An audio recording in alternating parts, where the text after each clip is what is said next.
or later than I thought, actually. And we're going to be working on. Welcome, Liz. Welcome, Ace, for tuning in. But we're going to be working on the Mark IV. There we go.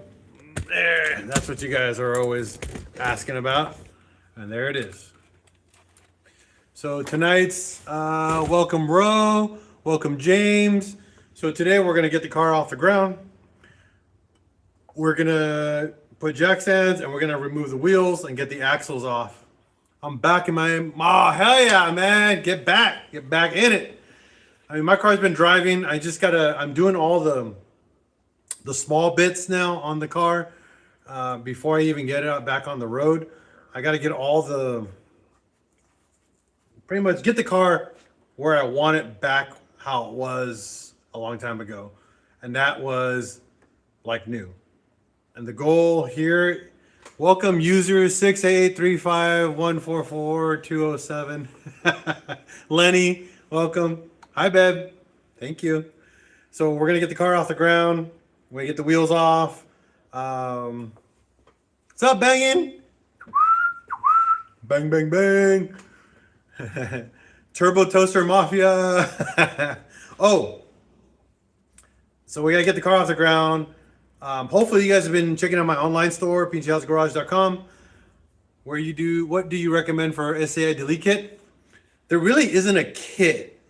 1.8T. So, yeah, hey, banging. So the only kit that you want to get is the resistors, unless you get the car tuned.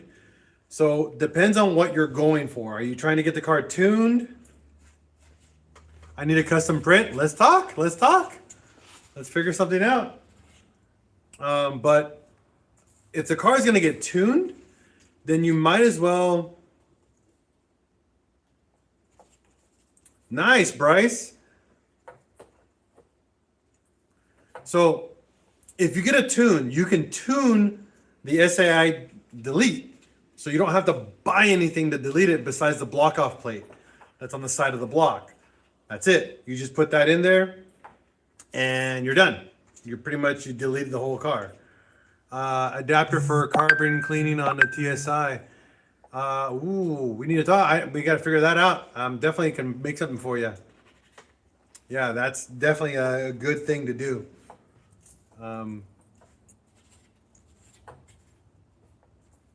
Yeah, because again, that's all you need is a block off plate, because then you tune everything out and then you just remove all the hoses that you don't need. And that's it. It's pretty straightforward. It's not that much work. Just take everything off that you don't need off the car and the block off plate, reroute a couple vacuum lines, and you're done. I mean, that's a SCI delete in a nutshell, pretty much. But banging, yes. If you have the file, I can print it for you and ship it out, just so you know. Hell yeah, Jetta trailer. Down. All right, so I got to get started on this really quick. So I got to break loose the wheels on the front, and then we're going to get the car on jacks, and then I can get back to talking with you guys right after that. Let me get that started. Oh, since all you guys are already in here and tuning in, before, hey, 32 4GM, Rex, Reaper, Jeff, welcome. We're going to start a new section on my online store, which is the pest finds. So my wife, a lot of people know her as the pest, and one of the things that she's notorious for is finding really cool stuff online. I mean, at stores. And so we tend to do a lot of swap meets and like car shows to sell certain items. But my wife finds some really cool stuff. So if you guys are into VWs, my wife finds a lot of these Diecast collectible toys. And here's a VW bus. Here's a country.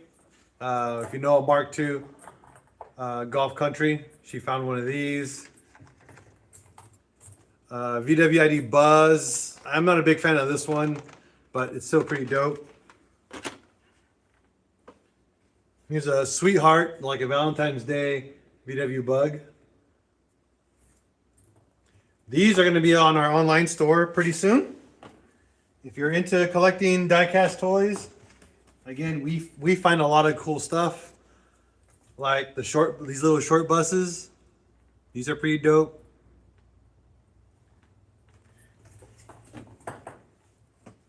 She found a cool pink one. And we have a massive collection of these, and we pretty much resell them at like car shows, what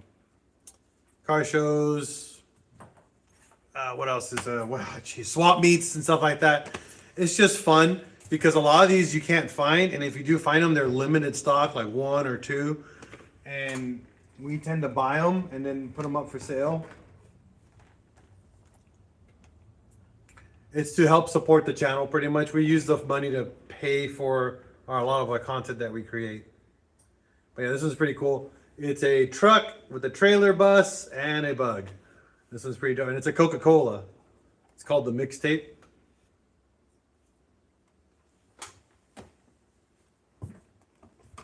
This one's called Moonies. It's a cool VW bus. Hey, what's up, Wayne? So you're going to see a lot of these on our online store. Check it out. They'll be going up pretty soon. If you're interested in these. Super limited stock, so just a heads up. All right, enough of that. Let's work on a Mark IV. All right. Whew. So on the Mark IV, we're going to jack it up, get the axles off.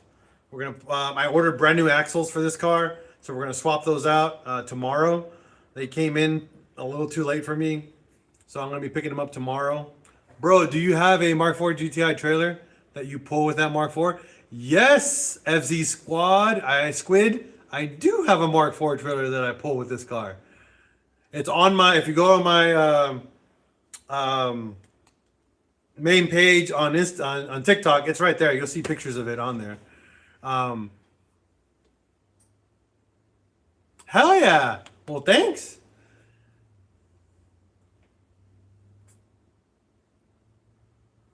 Have you heard of a Bugatti? Bugatti, I mean, it's a Bugatti. I mean, I know what Bugattis are. There's different kinds, but yeah. Banging. I know what Bugattis are. Correct? They've been sold. They were sold. Yep.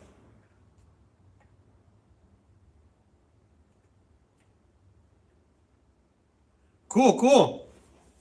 I'm still only Mark IV. Well, I got a Corrado. I got a Mark II. I got a two VW buses. What kind of wheels are these? Nick's POV. Oh, these are one-offs. These are the only set left in the world. So the wheel is a common wheel. It is what they call a Mercedes Alfred or Alfards, depending on how you want to pronounce it. Oh, okay. But these are the only set in the world that are copper plated. No one else has ever copper plated these wheels. There's actually one guy that did it, and the wheels are gone. They were destroyed or something happened to it. And I ended up doing the same thing because I loved it. I loved the copper plated wheels. And so I had to copper plate them. So I finally found a company that was willing to do it. And yeah, it came on the Mercedes SL 500 or in the early 2000s. You can look it up. So yeah, it was a it's a super easy to find wheel. It's a very common wheel online used. Typically, you can find them for like $300 to $500. Lately, if a Mark IV guy has them or a VW guy owns them, he's probably gonna want more money for it. They're not really worth more than $500. Honestly, they're not an expensive wheel, but they are really cool. What else is in the garage? Here, well, there's my Corrado over there, And my other wheels on the wall, I got my APR wheels, my Porsche wheels, my other Porsche wheels, my Gaudis, my stock VW Bug wheels, and that's it for now. I have more wheels up and put away, but yeah.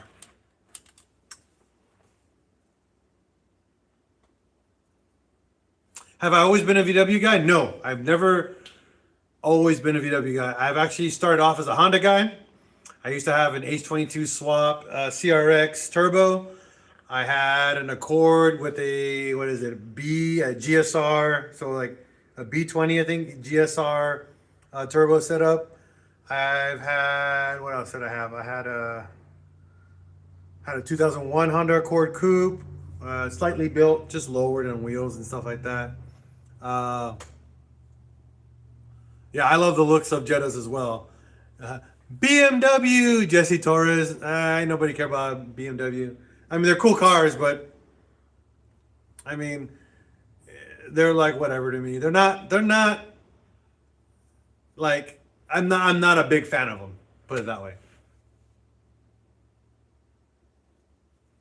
Yeah. So B18. I had a B20 as well.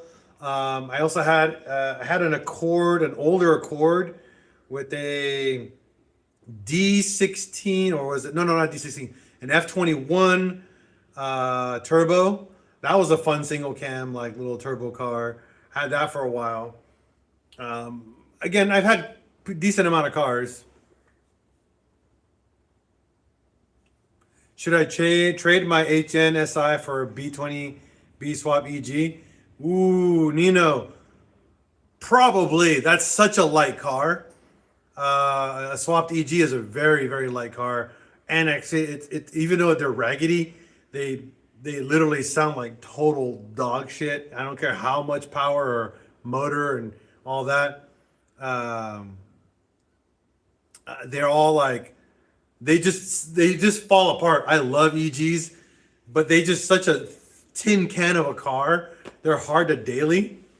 Honestly, but they're dope. I love them. I'd take an EG all day. Oh, I agree. D16, awesome motor when you put a turbo on it. Yep. You can rev to like almost 11, 12K on those motors, and they don't give a shit about it. Even if you did a VTEC, if you put a VTEC head on it, it was hilarious. It'd be like, rah! They'd be kind of quick. They weren't super fast cars. Even turboed, they're not fast cars. They're just fun cars. You know, I have a 2002 Nissan SER Spec V, blown head gasket. Should I fix it? Yes, it's a great motor. That's a super good motor. I think it was a SRB20. I think SR20. I think the little four bangers. That's a great little motor. Super reliable. As long as I wouldn't just do a head gasket. I'd probably rebuild the whole motor and then enjoy it. That's such a great motor. Yeah, SR20. It's not a fast car. It's just a spirited car. So if you're in the market for like spirited driving and like how it feels to drive a car, that is a fun car to drive. But when it's a 2,300 pounds, 220 feels like 300. Yeah, again, power to weight ratio is what matters, right? At the end. Exactly. I agree with you. Yeah, old Hondas. I'm getting distracted. I got to get to work on this car, by the way, guys. I get to work on this car. But I used to have a SR22 DT, 91 240 coupe. Oh, yeah, those are great cars. See Pizzle. But old Hondas, all the way to the early 2000s. I'm not going to say mid, because early 2000s, those honestly were the best years Honda ever made cars. All right. 1990 all the way to 2000, 2003. Phenomenal little cars.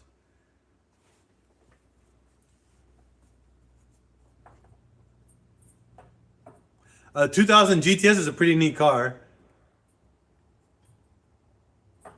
Okay, that's cool. Violation. You are flagged for hate speech and hateful behavior. Respective violations can result. I did not have any hate speech. What is going on here?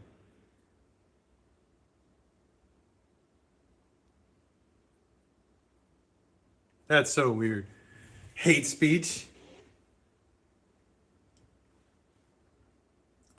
But yes, I agree. Hondas, fun cars. Bro, Del Sols are super heavy cars. And the reason for it, they put you hate on BMW? Always. I'm not a big fan of BMWs. I guess TikTok is discriminates on BMW. They preferred BMW over anything else. That's hilarious.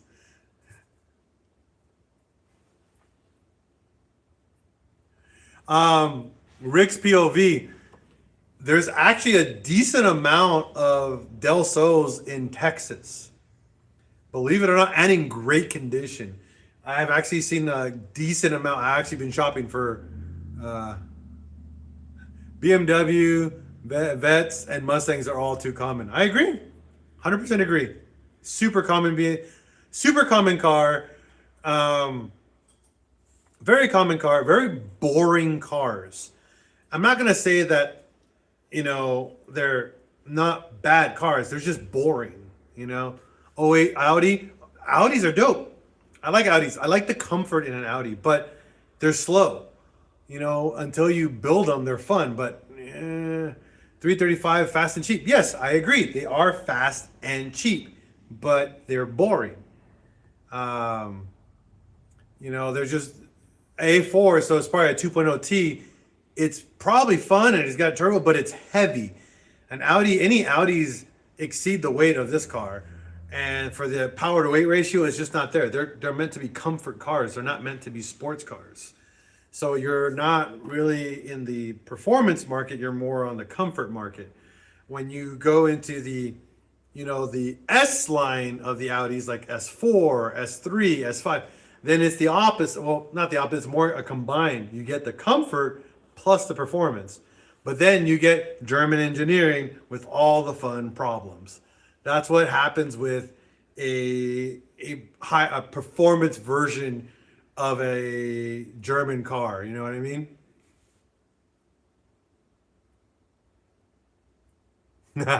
Awesome. That's funny. My brother had a GTI with a Golf R turbo swap and everything. Every time, it shook. Yeah, I agree. That would happen. My other car is an '03 Lexus LS 430. It's hands down my most comfortable, extremely quiet on the road and reliable. Yeah, it's a Toyota number one. So the Toyota with a really good motor, and it's just a good car. Again, one thing I tell people, Funrise. I don't know what Funrise is. Hi, Mike. Again, I snapped an O2M axle with my current setup. It's not hard to do, buddy, especially with your setup, Wade. So when you get into luxury, so Toyota is not luxury. Toyota is economical cars. Lexus, luxury version of the eco car. But it's still an eco car with reliability, with decent comfort. Germans are weird. They put comfort into everything. BMW, Mercedes, Volkswagen. A lot of the German companies put a lot of comfort into their cars and fun. But they forgot the last piece of it, reliability, right? So all three of them, you can't have all three coexist. You get one of the three, right? You get 2 out of 3. Japanese cars, if you have the circle, they have reliability, somewhat comfort, and somewhat performance. So you get a little bit of everything, but you primarily get the big chunk as reliability. You know what I mean? So reliability becomes the primary objective, and then everything else is kind of like set aside. And that's even on all like luxury cars until you get to the really expensive crap. But then what's the point, right? Exactly. When reliability doesn't exist on a stock VW until you get rid of all the problems that the engineers engineered into the car. For example, on a Mark IV like this, you can delete about 50% of the stuff in the engine bay, and then the car becomes extremely reliable. This car has over, what, 300 plus thousand miles on it. This engine that's in here, has almost 200, has 100,000 miles on the rebuild, but way over that. What do you have to delete? Oh man, the sky is the limit on a Mark IV or a VW in general. So Mark 1, 2, 3, and 4 are the easiest cars to do deletes in because the equipment is always separated in the engine bay. So on a Mark IV, you can delete the smog system. You can delete most of the ECU control systems or modules. You can delete the vacuum system. You can delete, I delete like the ABS module. Lots of the hoses. A lot of the hoses are just a joke in there. You can delete like the MAF sensor, which I did. The second O2 sensor, which I did as well. Nice. 280 on my LS40 and then 230 on my Spec V. Very nice. The only reason I rebuilt the motor on this car is because I wanted more power. I didn't rebuild it because it was broken. It was just I wanted more power, so I rebuilt it for power. This motor that's in here is up. I can take it up to 500 wheel all day. No, you only need the wideband. The wideband's only needed. The secondary one is just you can get rid of it again, but it depends on how you tune the car. This car is tuned by boost. So, oh yeah, you can also delete the coolant ball, the power steering on it. You can delete the AC. You can relocate the AC. I mean, there's so much stuff. It goes like crazy in how much stuff you can remove in these cars. And the engine bay is just super clean, minimal, functional. You turn it on. I don't have a check engine light. I don't have any lights. Oh yeah, and you can hide the battery. Yeah, you can relocate the battery to the trunk. I mean, the sky is the limit, bro. It's just this platform and all the older ones is, crazy. You can do so much. I guess if you're catless, the second O2 wouldn't really matter. That's correct, since it only measures. Yep, it only measures the efficiency of the cat. That's right, and then auto corrects after that. Yeah, pretty exactly. When I have all my YouTube videos from like years ago are showing exactly doing this entire process on this car and other cars that I've actually worked on multiple on my channel. But yeah, you can delete a lot of stuff. There's so much you can remove on these cars and make them so much better and reliable. Actually, more gas efficient too, because there's not all this crazy stuff monitoring and adjusting for compensation for all that. The deletes on my car is for performance and for less check engine lights, plain and simple. Yeah. Also, super easy. This is one of the easiest platforms to learn automotive in general. Volkswagen over-engineered the crap out of these cars stock, but you can undo all of that and have a very simple car. Very, very simple car and reliable. I mean, I can't tell you how often people are like, oh, they hate on VWs. They are extremely reliable cars as long as you don't treat them like crap. They are, how do you say, maintenance queens, meaning keep up on the oil changes. And if something acts kind of weird, probably look into it. It might be a problem. There's only a few pieces that are plastic once you remove everything else that goes bad on these engine bays, but it's a $15, $20 part and you're back on the road. I'd say way easier to learn and start, but that's just me. It's easy to work on with everything out of the way. Yeah, that's true. Water pump leaks. Well, water pumps don't leak, they weep. So if you install a water pump on these cars correctly, when the pump fails or starts to fail, they weep to telling you, hey, there's a problem.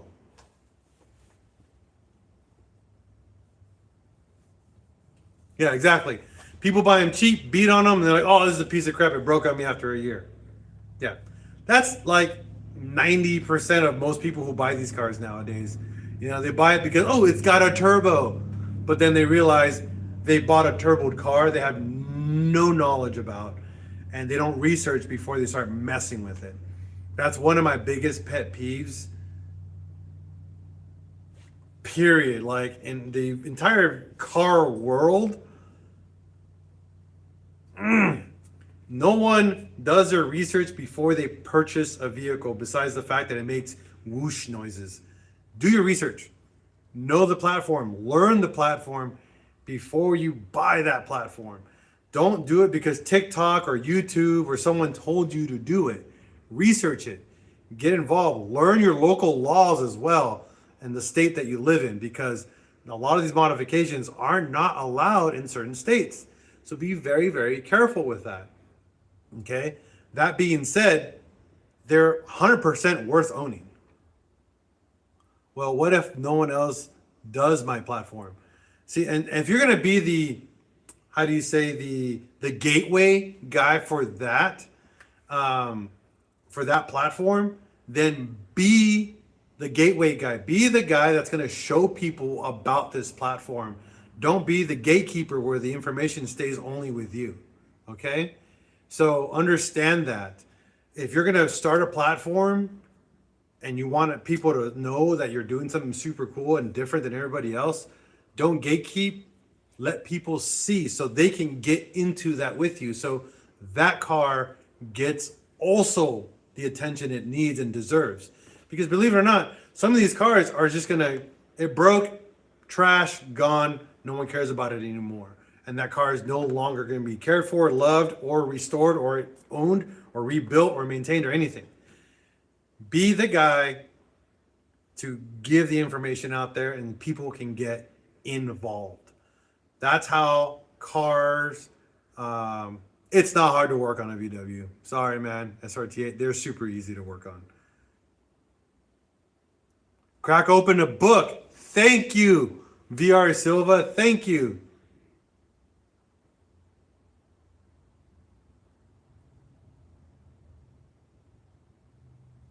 I replaced the latch for a new one, but it doesn't fully close on my Mark IV Golf. What latch did you replace? Did you replace the hatch latch or did you replace the door latches? Because both of them have adjustments. The striker has an adjustment and the latch itself has an adjustment. So you have to know how to move and adjust those. They're not just an unbolt and rebolt item. You have to adjust them. And then a lot of these cheap latches, if you bought a cheap latch, they are not the greatest. If you bought like a cheap Chinese latch, the biggest problem with those latches, you might have to drill holes to make them wider so you have more adjustments on them. A lot of times with the cheap replacement parts on these cars or in cars in general, I'm not gonna say these cars, just cars in general, the cheap replacements, it's an OEM. Okay, if it's an OEM, then you need to do your adjustments. They're not a bolt-on and go part. Latches on any car are not bolt on and go. They have adjustments, just so you know. All right. I'm going to give you guys a quick little preview of the car. These wheels are going to go away, so yeah, do it, man. Do it, one wheel horsepower. I know, man. I'm trying to get to work. How will you tell which fuel pump? How can you tell if a fuel pump goes bad, mechanical or the tank one? There's a couple ways you can actually test a fuel pump. Pull the fuel line out of the fuel rail and turn the car on. If the fuel pump shoots fuel, it works. Now the amount of pressure is a different story. Get a fuel gauge, a fuel pressure gauge, and add it in line.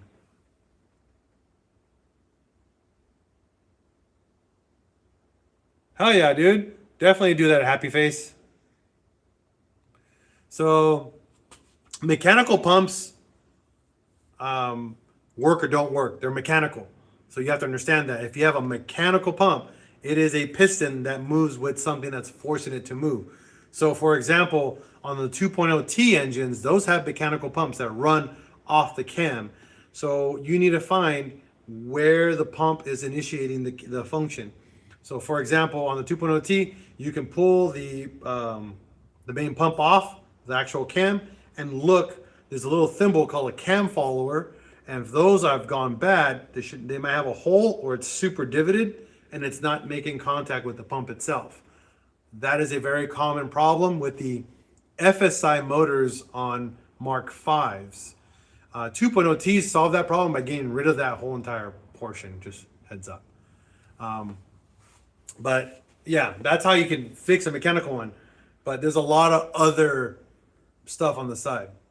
There's a tuner that'll do a swap. Tunes, you just gotta email them like Euro Custom. Yeah, exactly. There's a lot of tuners out there that can do that. You just gotta find a good tuner that's reliable and is not trying to take your money and be like, bye, I did what you didn't want to do, but I'm not supposed to take care of it. How do you know so much about VWs? I work on them all a lot and I read books. Lance, okay. You better come over and visit, buddy. I can do that for you. It's easy. Easy swap. MN Viking, welcome, welcome. All right, let me get to work on this. But I'm going to give you guys a cool sneak peek of stuff to come for newcomers. You guys already knowing. The car's on bags, by the way.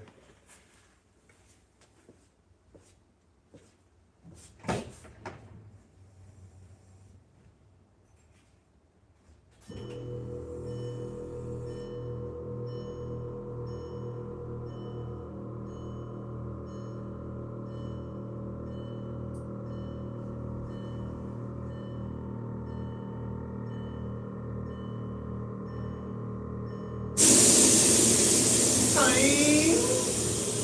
you go. All the way down, buddy.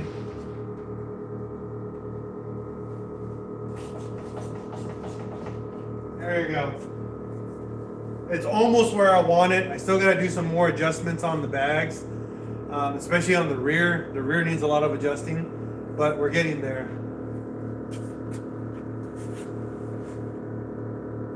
Welcome, newcomer. Gearhead View. Thank you, thank you.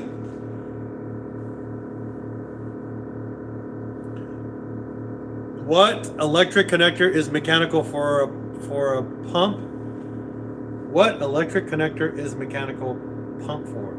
So they have a fuel cutoff. If they have an electric solenoid on there, it's a fuel cutoff. So what that does is it prevents the mechanical pump from just pumping fuel when you cut the fuel line. It happens. A lot of times when they fail, they'll go nuts and they'll just dump fuel. A lot of those wires is just so when you cut the power, it closes the fuel line and prevents fuel from going into the system. It is a feature for a lot of mechanical fuel pumps.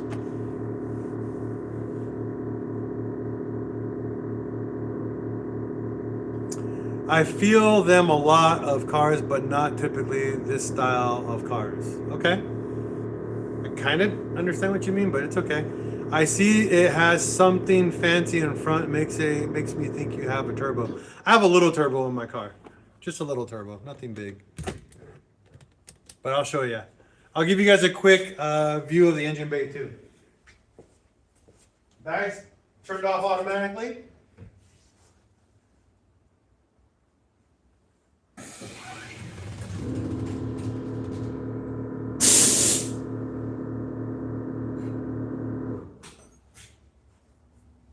Like how I designed it, which makes me very happy. And we'll pop this engine bay open. Still got more work to do in the engine bay, but we're working on it. How much vibration do you get running those Alfords with adapter 0? Because I have centering adapters, so you get 0 vibration. Get proper adapters. Adapters that have centering, they actually have a centering piece, so you actually mount to the bore, so you don't have to worry about that. What transmission am I running? I'm running a modified O2J transmission, with a stage 3 6-puck clutch from Spec, I think Spec D, I don't know. I forgot the name. Yeah, I think it's Spec D. Pontiac Power. Oh. Yeah, but it's a built 5-speed transmission. It's not just a transmission with a clutch in it. Not at all. But here.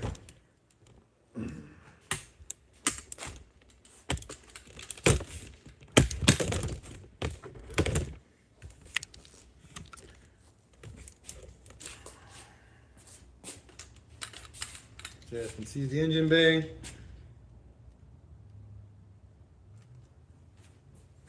So this is a 1.8T big turbo.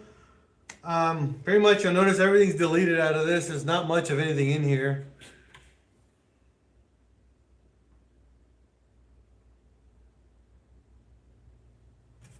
Let's see.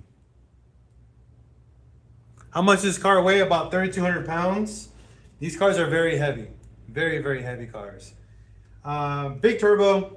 Last full boost, we can make about 500 wheel. I tend to run this around 22 to 25 pounds of boost, which makes about 430, 450 wheel horsepower with about 560 pounds of torque. This thing makes a ton of torque.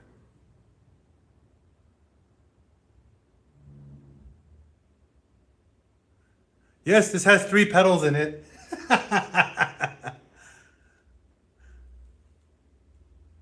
When you run a much smaller but faster turbo, so yeah, you make a lot more boost than I do, and you make a lot more power than I do, buddy. But full on custom designed my own like style intercooler setup. I designed my own intercooler setup to run over here on this side. Yeah, GT 3076, phenomenal turbo. So you'll see all this was designed by me. Same goes with like the piping, the intercooler. It's a universal setup that I designed all the piping for. The downpipe I had engineered and designed by a company called RPM, Richards Performance Muffler in Oceanside. Full-on stainless steel exhaust, wastegate on the underneath it, so it's all tucked in neat. The wastegate screamer pipe actually goes and feeds right into my exhaust, so I don't have extra noise coming out of the car. Homemade intake, you don't need anything special with that. Integrated engineering,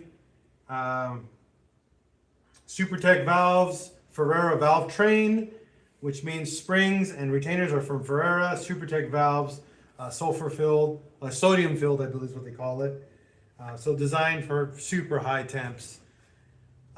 Westfield pistons, integrated engineering rods, pretty much head and block are all rebuilt from the ground up. I have VF engineering motor mounts, left and right, so solid motor mounts on this guy. I have a Spec D stage 3 clutch. I have cryo hardened gears for the transmission, and then I have a what they call a support plate that goes inside the transmission that holds the gears together, and that's it. Yes, this thing makes more than 400 horsepower. My grandpa's sleeper car has about 4 front wheel horsepower, and it's stupid fast, and that thing's way lighter than what I'm running. Yeah, usually lighter cars are faster. All right, let's see.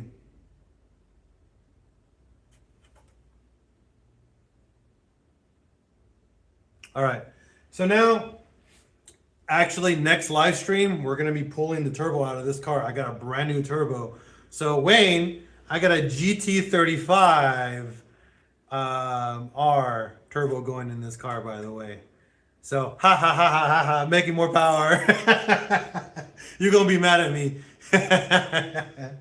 But I got I ordered new lines for my catch can, and I'm gonna be making new lines for all my other stuff. I just deleted my TDI Passat, biggest pain in the butt. Yeah. What's in it now? This is a journal bearing internal. I think 70 mil trim, AR65. It's a TD Performance, so it's a custom built turbo pretty much on this. But I'm going to go bigger. Yeah, I'm sorry. Definitely gonna go bigger. I ordered it from Mamba Tech. AR60, yeah, this is a 65. So 63 or 65, I can't remember. So it's a much bigger hot end than yours. But hot ends, the bigger hot ends are not beneficial. They're slower, but you're ball bearing, so you're more beneficial on that versus me. When you want to go fast, you add lightness. Yeah, I agree. Light means fast. I agree. So there's that. Okay, close that up because you don't need it open.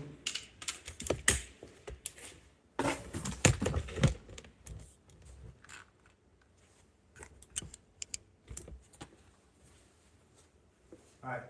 I need to work, guys. I love all the comments, but I got to get to work.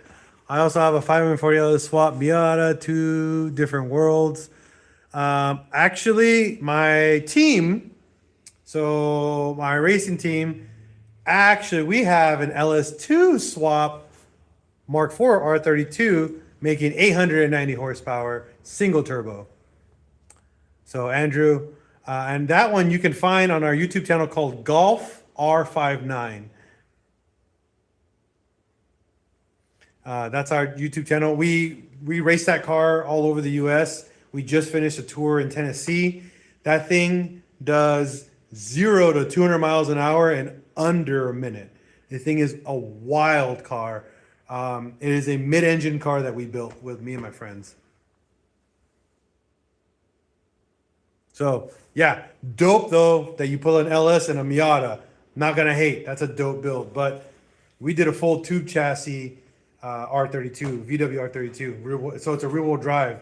Pretty much this exact car, but rear-wheel drive with an LS2 turbo swap. It's pretty nuts. Right now it's in, what state is it in right now?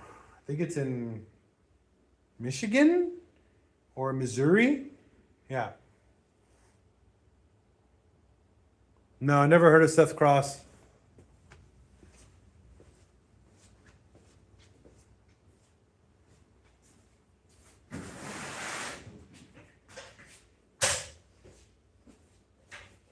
All right. Let me get this car off the ground first, all right? Give me a second.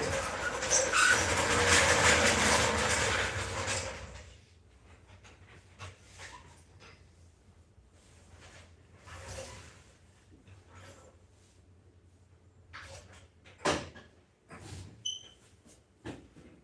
right, get my breaker bar.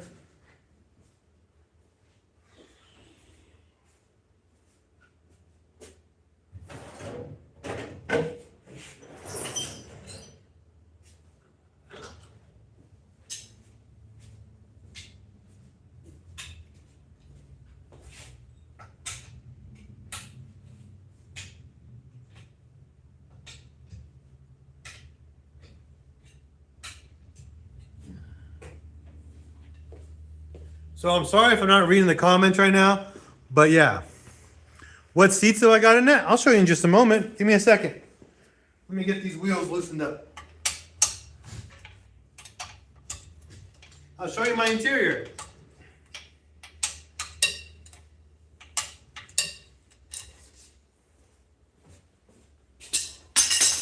Let me get my work light so you guys can see that.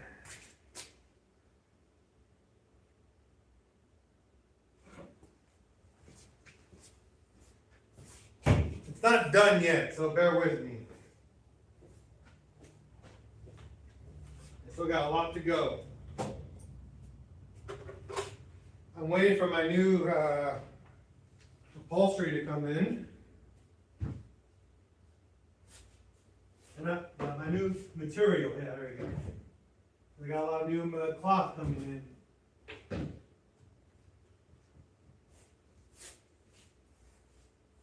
So I'll show you the back and then I'll show you the front so you guys can see everything inside of it. It's 10 p.m. right now. Yep. All right, let me take you guys over to the back. So you guys see everything that I built in the past few months. We built or made, repaired,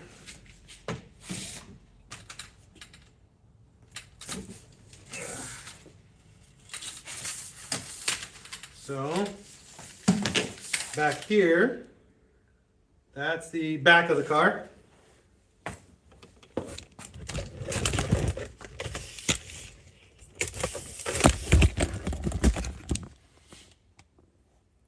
So custom air, not custom. We got our air tank. We built a custom box in the back. We got our harness bar for my 3-point harness. I made all the brackets in the back to hold everything correctly. We made a false floor. Underneath here is the battery, the 2 air compressors, and all the wiring that controls the system back here. Okay? So came out pretty good. I think I'm pretty happy with that.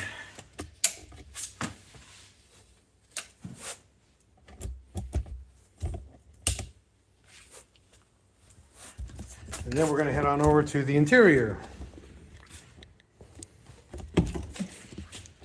Let me open the doors so you guys can see everything inside of it.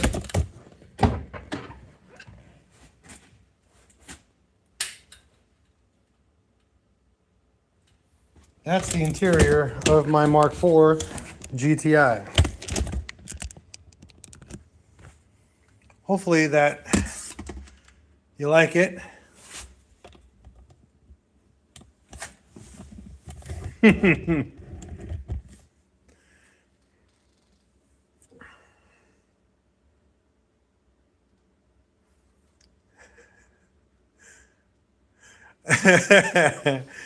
Oh, Wayne, by the way, I'm making a t-shirt out of that. I'm going to make a t-shirt. I'm not going to clean it, Wayne. So we use Cypher Auto Racing seats. We have a Cooler Works tower shifter, Mark VI flat bottom steering wheel, factory pretty much dash, lay flat vents for the AC vents. I repaired all the doors on this car. So all the plastic is actually repaired on this car completely. Everything. I repaired the HVAC system, the blender doors, all the foam underneath the dash. This entire car actually has been replaced. The car is not right-hand drive. It's a standard left-hand drive car. Sorry. It happens all the time. Every time I post these videos, they say, is the car right-hand drive or left-hand drive? It's a left-hand drive. It's a US car. I wish it was right-hand drive. It'd be super dope. I rock R-line pedals. It is a very clean car. It's a very clean car except for the back. So sad. I have Corbeau 3-point harnesses. It's a simple car. It's nothing fancy. It's just a very comfortable car to drive. All upgraded now for more safety. I got a 4-point harness on the way, so I'm swapping out the 3-point harness for a 4-point. That's coming actually very, very soon for this car. We got a couple of more upgrades coming as well, but we're not going to reveal anything besides what I do.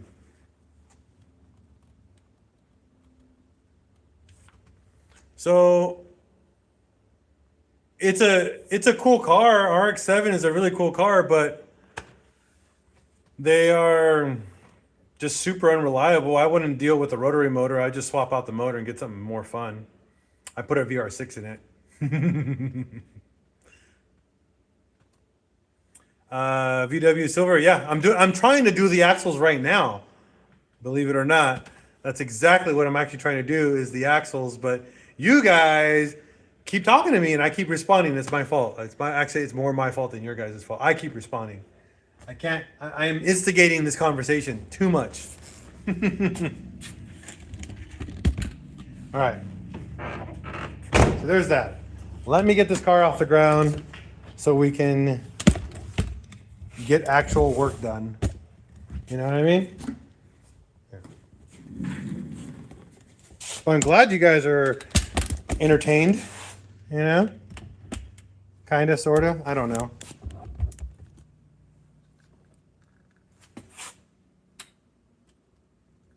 Here we go. I have had to replace my axles every... Okay, so Sebastian, easy fix.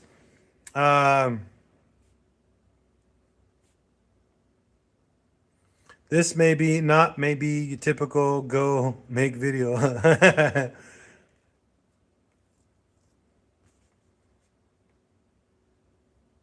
That's called a Gotti. So the reason why is your car lowered. If you have a lowered Mark IV, if it's lower more than an inch, your axle's always gonna go bad, guaranteed. But there's a repair for that. You need an engine spacer, and that stops the binding. So when you go low, your axles do this, but the engine spacer brings it back and does this for you, and prevents the axles from failing. So there's your answer for that. Yeah, keep going.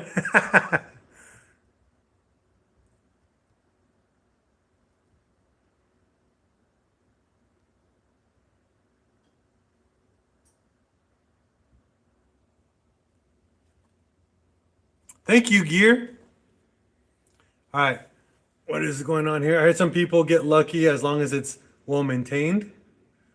I mean, yeah, that's getting lucky, but it's a rotary engine. You have to understand. There's no luck with the rotary engine. It's a rotary motor. It's going to have problems. Yeah, if you have a cup kit, if it's almost an inch lower than stock, you're going to blow an axle. I promise you, Sebastian. It's just what happens. Sorry. All right, let me get this car off the ground.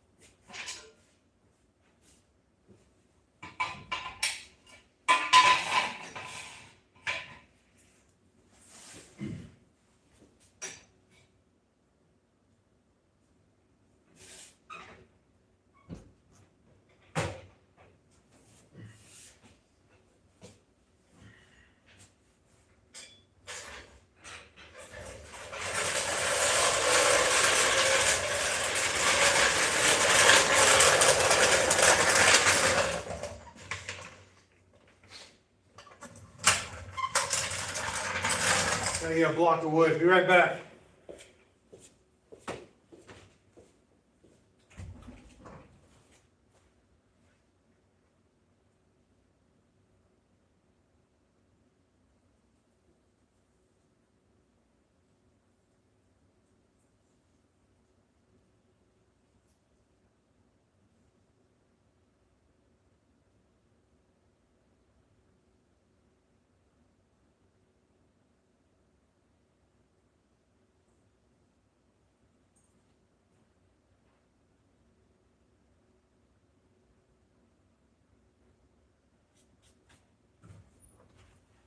All right.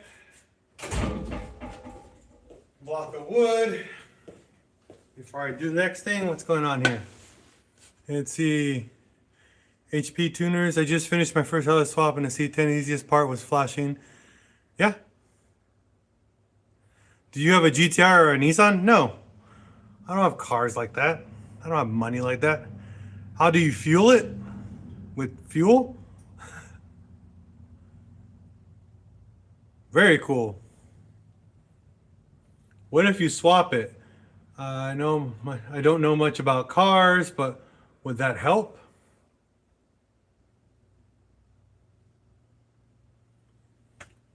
Sosa, what do you mean?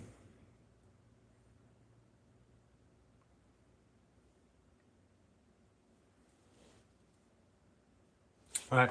Well, I'm gonna get back. Let me get this car off the ground.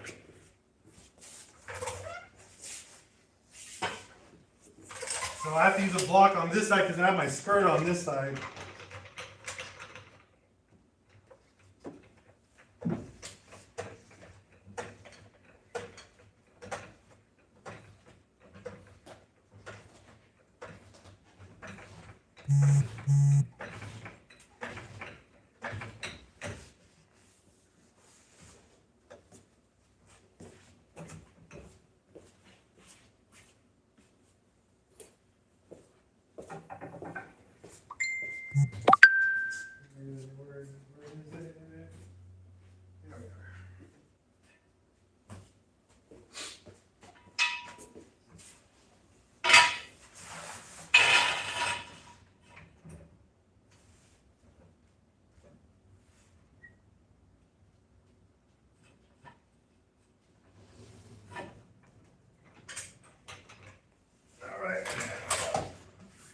good.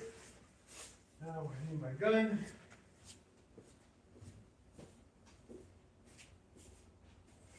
Socket attachment.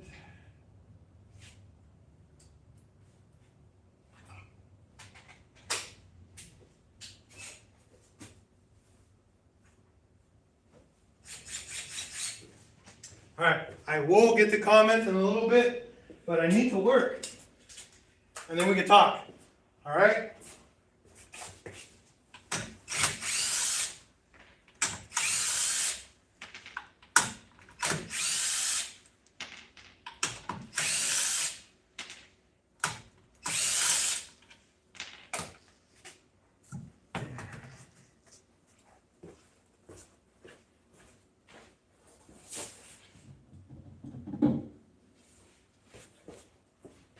All right, so the trick to getting axles off on these cars is a Phillips screwdriver or a flathead screwdriver. Whatever you have convenient.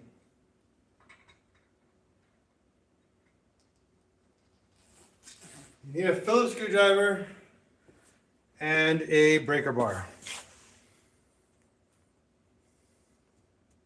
You ever use star pattern? All the time, Bubba Nation.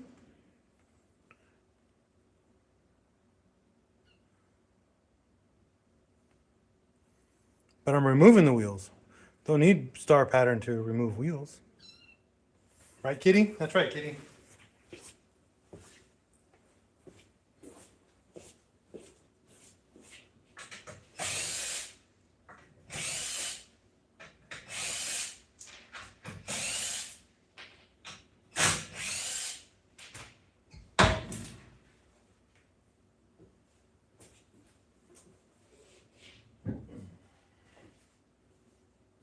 All right.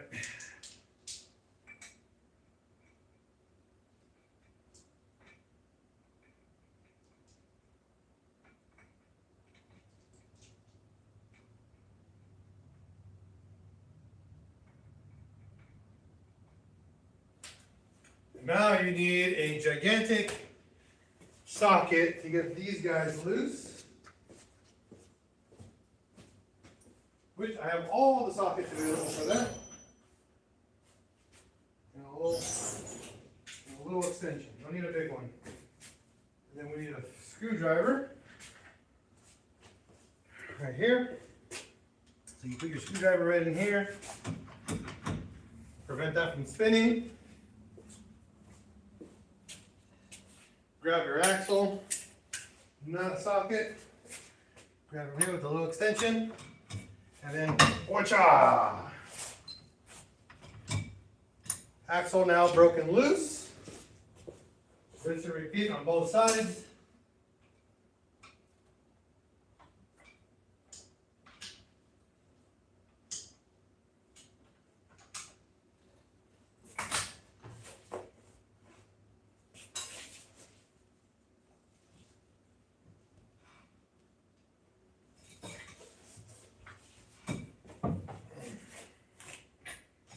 All right. Now that you got that off, what you want to do, get your socket here, and you're going to break it loose a little bit.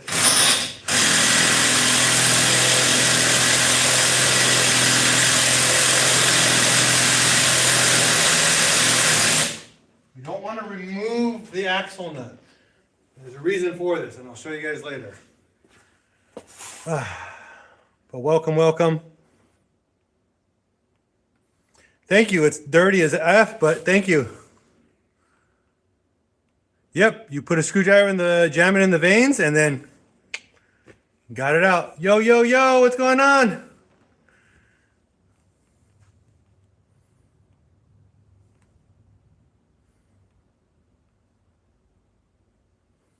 Tom, it's one of the easiest cars to work on. I don't know what you're talking about.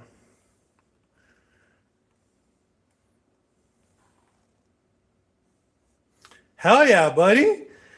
Keep working, man. Keep working. All right, so we're going to walk you guys through the super easy process of removing an axle. I already gone half the work. just so you guys know, we're almost done on one axle. I'll give you guys a light here so you guys can have a little bit better view. All right,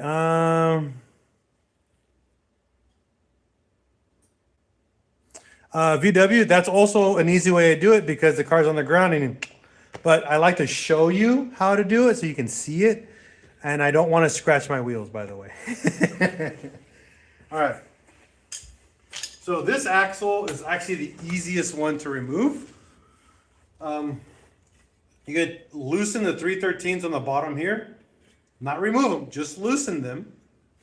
And then you're going to go, make sure you're in neutral. All right? None of this in gear stuff. Just be in neutral, okay? You're going to need a really long extension.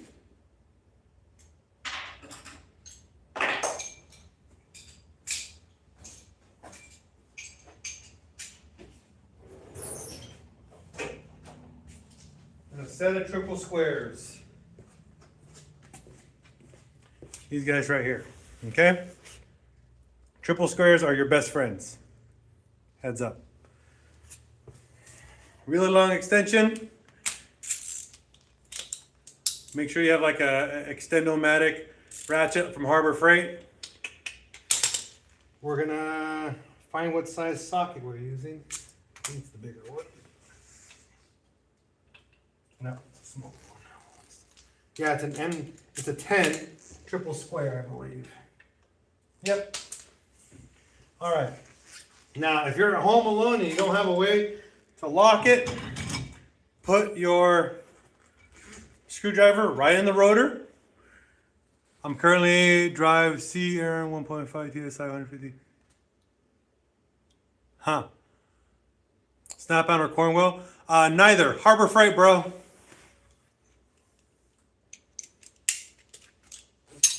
If you can, go up, step up, and get a Husky. Well, there's your problem right there. The car ain't got no wheel. Put a wheel on there and I'll go. I agree. I agree, Stuffy. Yep, that's correct. Always make sure that the axles match. But I don't have my axles right now, so I gotta wait for those to show up. So you'll see here, just like this, axles there, locked, and shabooey. There's one. Broken loose. Take the extension off, the ratchet off, and just turn it.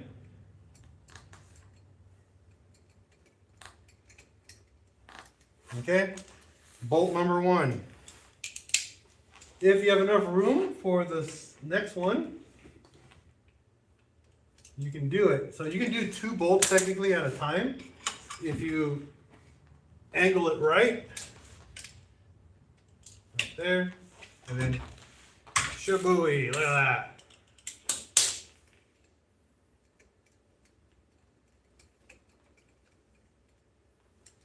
Bolt number 2, rinse and repeat, rotate this just enough so you can get both of them in view, put it back in.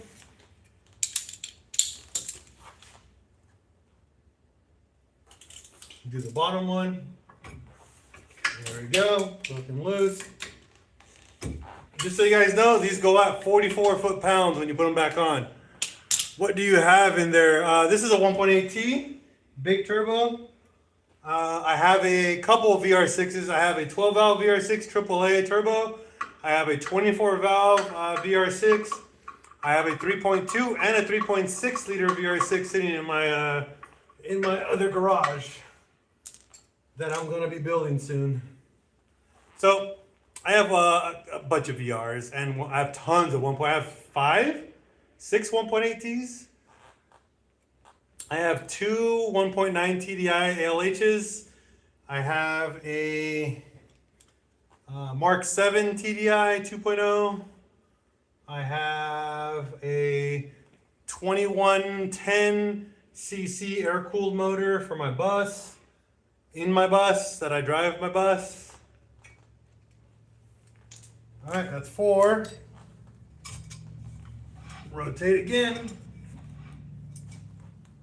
This is hands down the easiest way to do, just so you know, axles. Have I used 2 feet?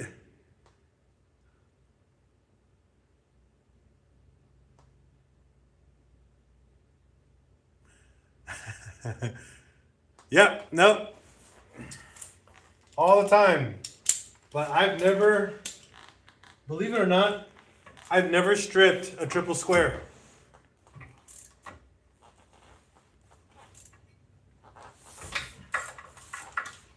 I've actually only had cars that I've worked on that have stripped triple squares, but any of my cars, never stripped a triple square yet in my life. Now, that doesn't mean it won't happen, but I've never done it.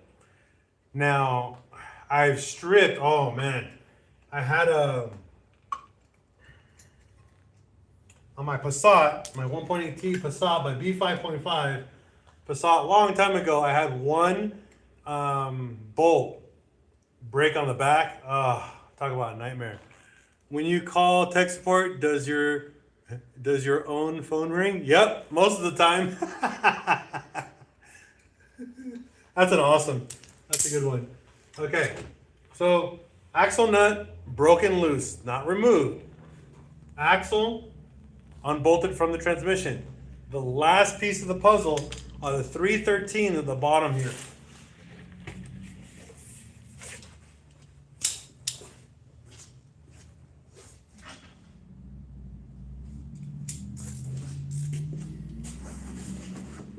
Go down here.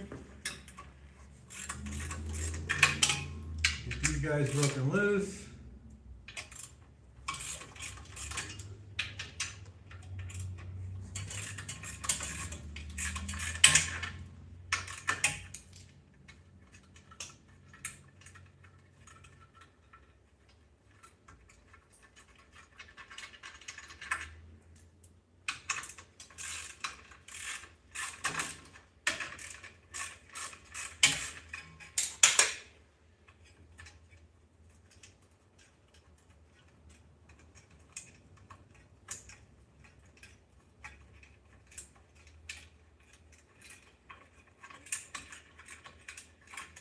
Come on, get out of here.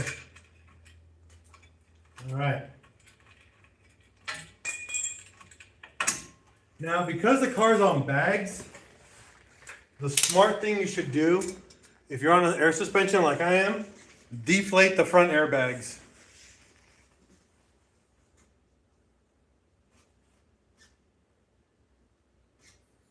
Try to turn your wheel on the other side. It surprises me. Tom, it's a decent amount of money, not too much money. All right, so we're gonna air out the air suspension on the front. That way, once we air it out, we'll be able to not have all this tension on this shock up here, on this air shock. So when this pulls out, when we yank this out, it won't like bounce on us.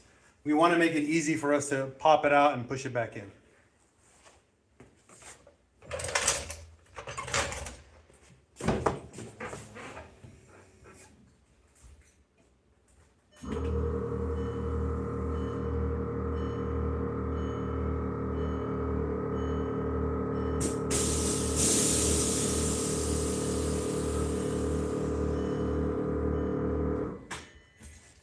Front bag has been deflated.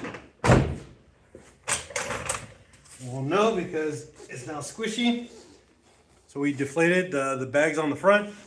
Now we're just going to pull. You'll see that.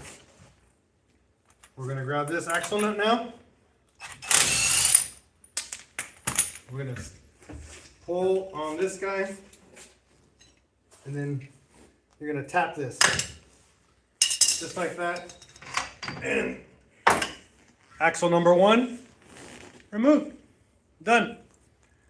Pretty much copy the exact same process on the other side. And then you got axles removed.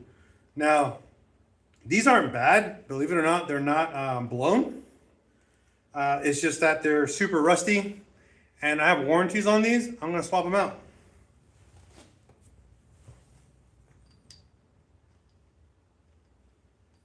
The work is super easy. Why not? Right?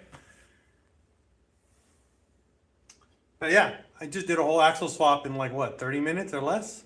I mean, axle removal. I'm pretty fast at putting them back in too. But yeah, there's that. All the hardware, keep it together on this corner all by itself. And then pretty much we just go to the other side and repeat. Not too hard, man, not too hard.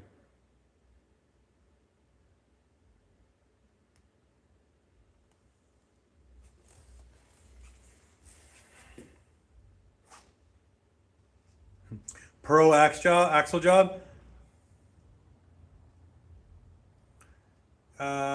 Murph Mackin, yeah, about a half an hour for an axle job.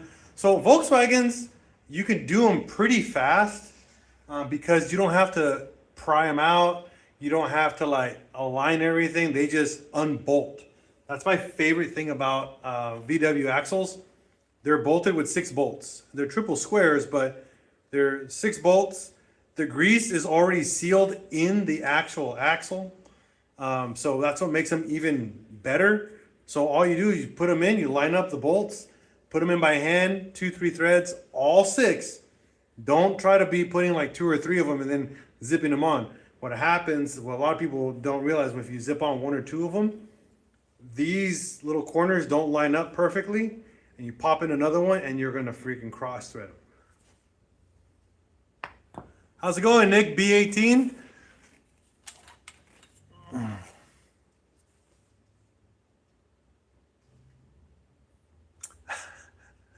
VRs, well, if you're not good at working on a VR, then that's kind of your fault. Because they are very easy motors to work on. And I'll prove it to you when we get to the next VR build we're doing soon. VRs are just, how do you say, when you look at them, they're just deceivingly look complicated. However, they're very simple motors, very, very simple. And what makes them even easier to work on, they're chain driven. So life is easy on a chain driven engine. When you chain driven motors have mandatory time spots that are marked extremely like well. VRs have 1, 2, 3 timing marks on the block, the pump, and the cams. The pump and the block line up. You put your chain on it, run all the slack to where the tensioner is, and then you make sure you have 6 teeth between your cams. And what's even easier, they give you a tool to lock the camshafts. That's it.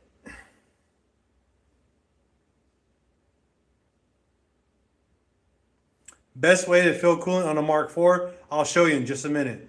So a lot of people are like, oh, it's so hard. Proper maintenance, they're not hard. The only thing, now there's an annoyance on VR6s. Yeah, the intermediate shaft, that's correct.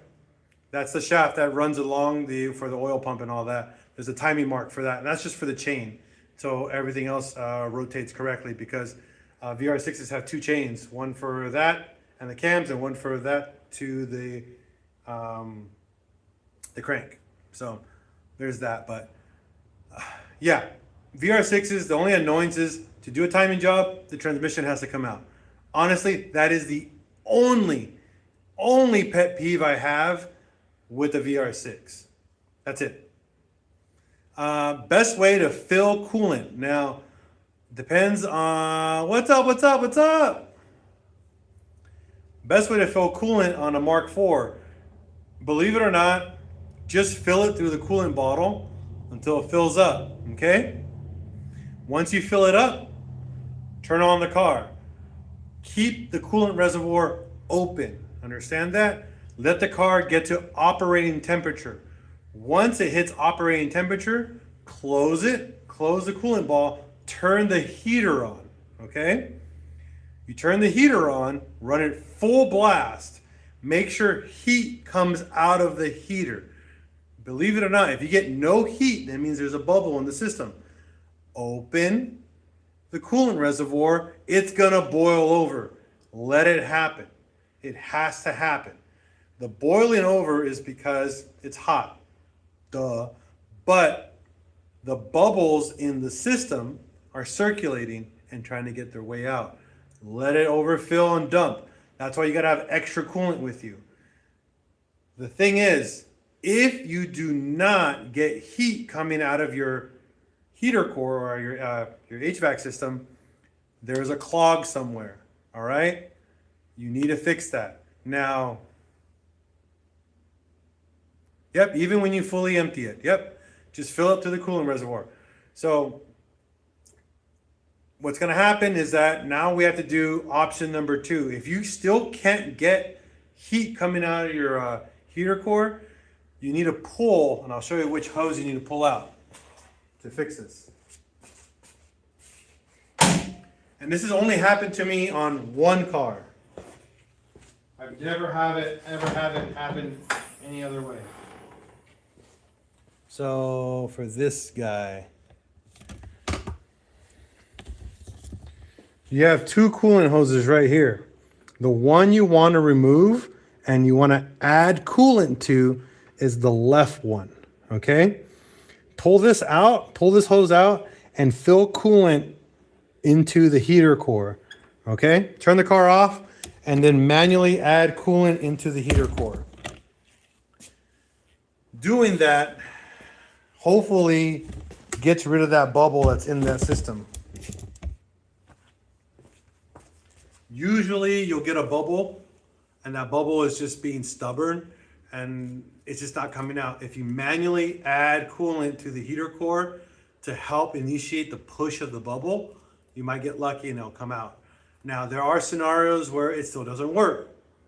You're gonna need to flush that heater core. Open both, take both hoses off and force water into that heater core until it starts dumping water out of it. Put the lines back in, turn the car on, and then you're good to go. Again, very, very rare that happens, but it can happen. Manually filling the heater core is beneficial if you have a bubble that's just being stubborn, okay?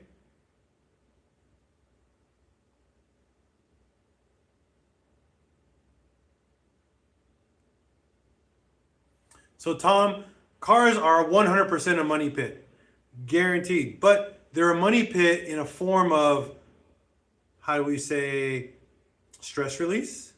We work on our cars because we enjoy it. We work on cars because it's a form of therapy for a lot of us, especially for me. We work on cars because we enjoy it. But most of my cars that I work on, I finish them, all right? I finish them and then I drive the F out of them.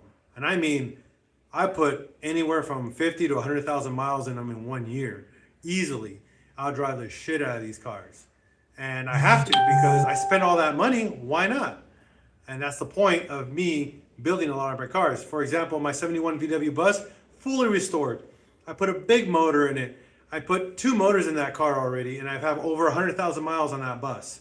Why? Because I can. Now it's showing shines of rust because I beat on the dang thing, you know? I use my bus as a truck.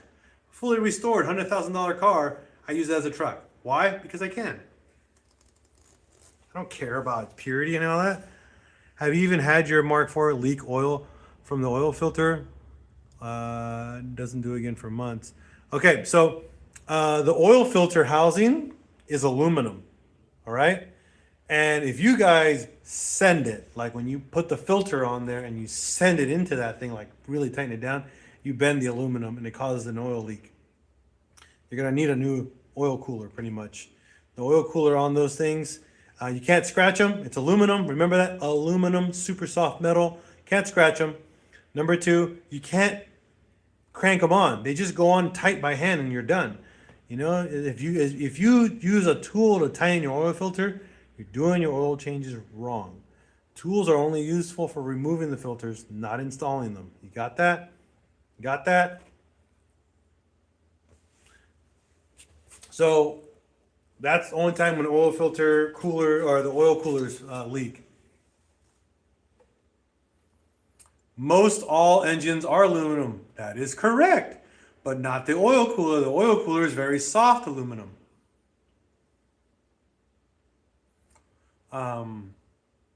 That's correct. A lot of cars use a lot of plastic and aluminum. Yeah.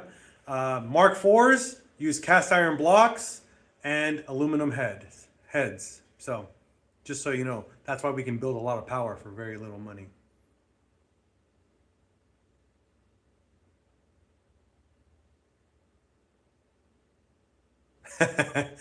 Damn, if you have the right tools to work on your car, if you don't, you have to listen to this guy. Not honestly, do everything barehanded. One thing you're going to learn about Mark IVs or just cars in general, if you look at my entire tool collection, all my tools are hand tools. Okay? Very, very few tools I use are, how do you say, pneumatic, which is air, or electric. I hate using electric tools or electric tools or power tools in general or air tools because you run a risk of causing some form of damage that will bite you in the butt at the end of the day. All right, happy? But again, for all you guys, for sure, you know, be careful. Just take your time. Yes, there is one. There is one VW tool for the 1.8 that is special, but it's not needed. And I'll show you it. It's a very rare tool that I actually gonna make. I already have the everything to make it with. Damn right, David. That's right too, Orlando. It's all about how I use them.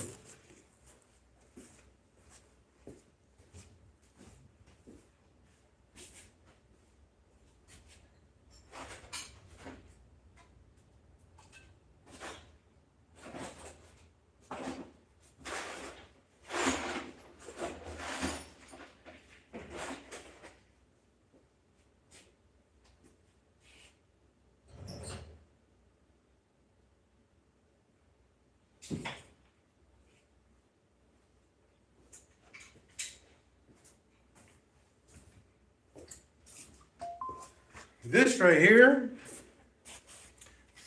I might be like one of very, very few people that have this tool. Okay? Hell yeah, man. I actually have one of those too. This right here is one of the very, very, very rare tools. And this is an OEM tool. This is a dealer tool. Okay? No, the front strut spreader tool is not a necessary tool. Heck yeah, man. That's cool, Orlando. This is what we call a valve compression, okay, tool. This tool right here allows, this is for a 1.8T engine. This is specifically for the head. Because if you ever done valves on a Mark IV 1.8T, it is a nightmare to use the manual compression tool and then trying to get the little keepers in for the valves. This right here holds the valve down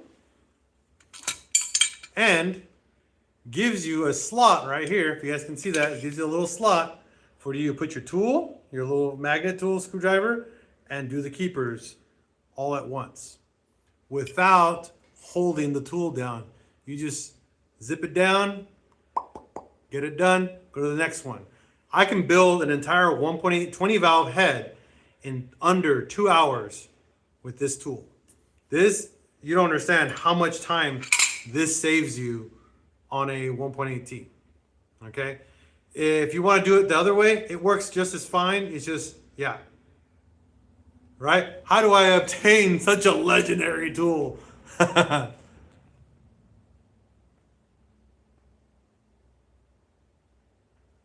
right? So I'll show you. This is a 1.8T valve, valve keeper installer. I don't know. It's an OEM tool. This is actually a Volkswagen tool. It's made in Germany. Part number 3362. You can find these on eBay. They typically run about 200 to 300 bucks for this tool. I've actually reverse engineered this tool already, and I will be offering this on my online store soon. But the only thing I have left to design is actually this part right here.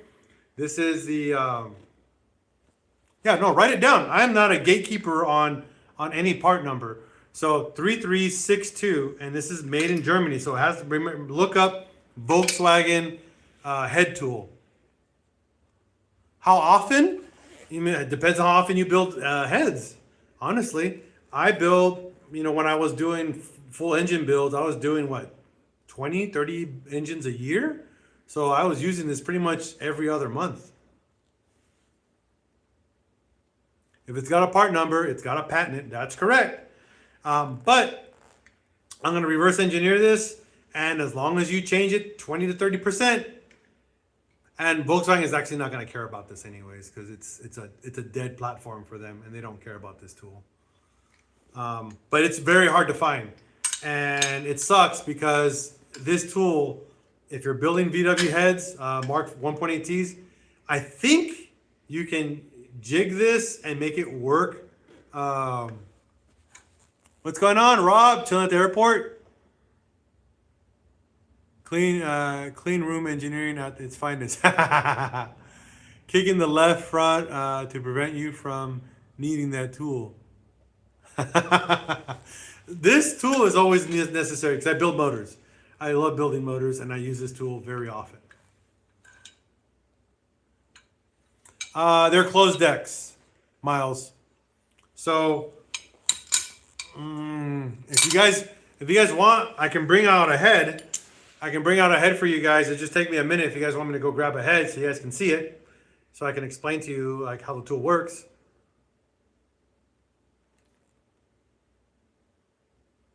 No, you do not have to sleeve them at all.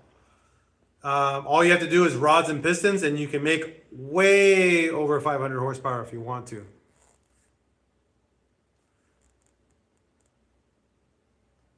I need a lab coat. Nah, man, just chill. You always down for a lesson? All right. Everyone on TikTok, everyone on YouTube. If you want me to show you guys and demonstrate how this tool works, give me a thumbs up, a deuces, a share, a like, or something right now. If you guys want me, I'll go grab a head. I'm not kidding. I'll go grab a head right now from my garage, and I'll do it. But I need a thumbs up.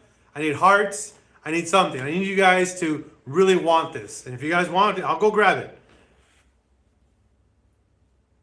But I can't just, two people can't, I know, I need everyone that's watching this live stream to be like, let's go, let's go, let's go. Come on, we need thumbs up, everyone. Everyone, thumbs up. But you stay on the channel, don't leave, so you guys can see this. Don't do it, I dare you. I mean, it ain't gonna hurt me, it's gonna hurt you guys. You guys are gonna not enjoy the knowledge that you might not get. Just saying. This tool, I'm not kidding, is one of the best tools you'll ever get. It's a very rare tool, by the way. Wow, this guy's threatening me. Less watchers if you don't do it. I love that. That's good. That's good.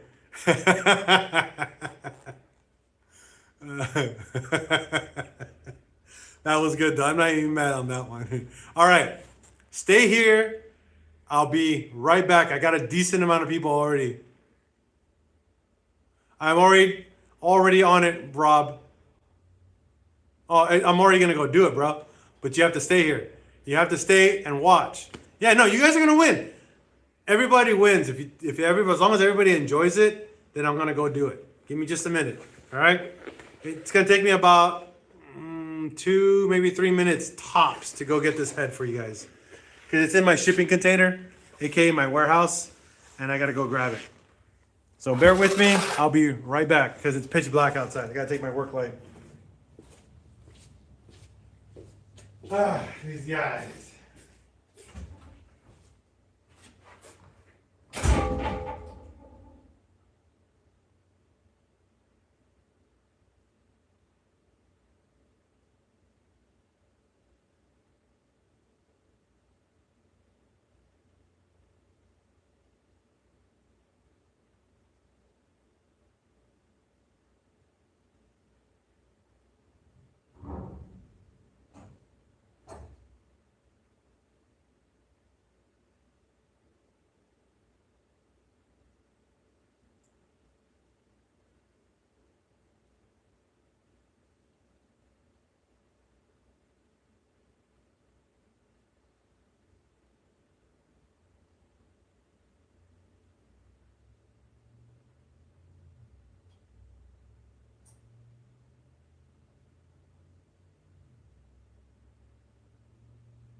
I'm back.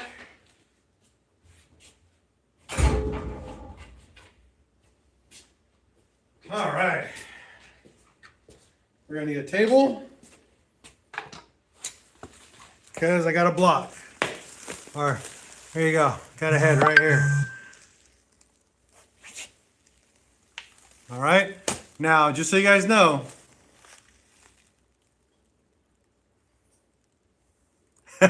boarded in 15 minutes. Okay. I got to unravel this. This is a freshly machined head. Yeah, this is a fresh head. So I don't have any of the valves or anything like that to do the build, to walk you, but you guys got to do a demonstration how it works, okay? Am I on the pitch welds? No, I'm actually on the little center frame rails underneath the car. You would never use the pinch welds. This is so dangerous. Rowan Black 88, I suck. Yeah, it happens.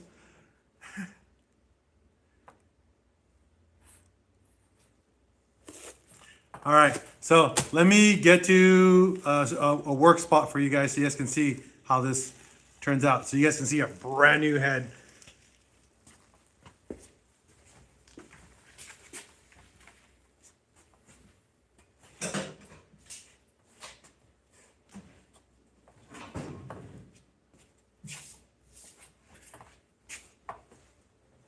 So you guys better learn from this, by the way. Me doing this is only half of it. You better learn the entire process. And you're acting like I'm not joking. No, the whole point of this is for you guys to learn. All right? Remember, I don't gatekeep information. I give it. So you guys can learn it and enjoy it, because knowledge is power, 100%.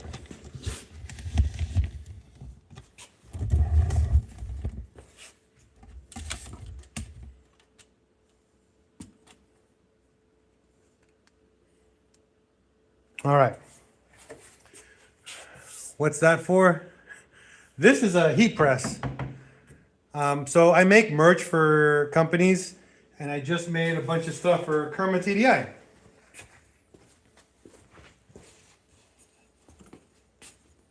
So this is like one of the items I make. These are lanyards that I make for them. I don't want to get it dirty because my hands are dirty right now, but yeah, Kerma TDI right here. And I make these in-house. Pretty cool. All right. I need a piece of cardboard so I don't scrape up the wood and the block here.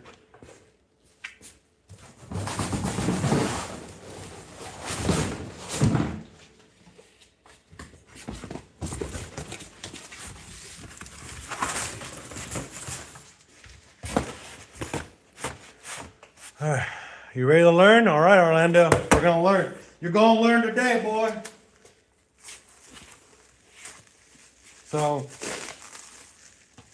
this is a freshly ported and polished deck head. So this is actually for my new engine that I'm building for on my other car.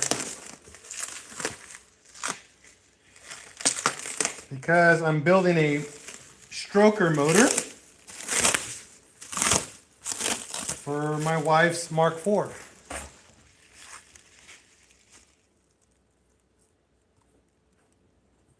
I heard there was a 1.8T, yeah, right here. AWP head. I'm a little pissed off because I don't have an AEB head right now. I wish I had an AEB head to show you guys. They're super cool. They're the power kings of power for Mark 1.8T. If you ever want an engine to make a lot of power for very little,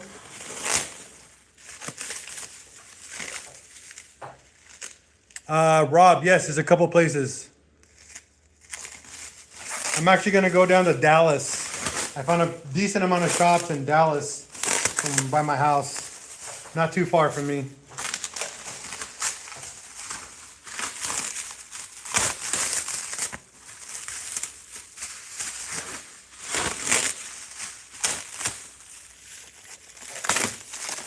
What's a 1.8T head? Well, it's a head for a 1.8T engine.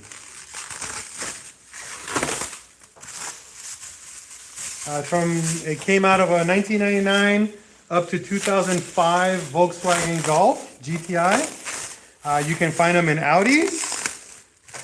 You can find them in a Passat. You can find them in, God, there's so many cars that this engine came out of. Such a very, very common engine.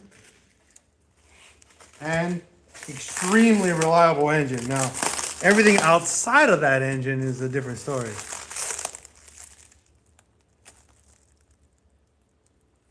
Yeah, there's a lot of companies right now that make some really cool valve covers.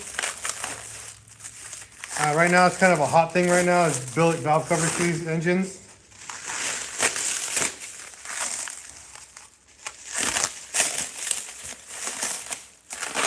Because they look awesome when they're done up.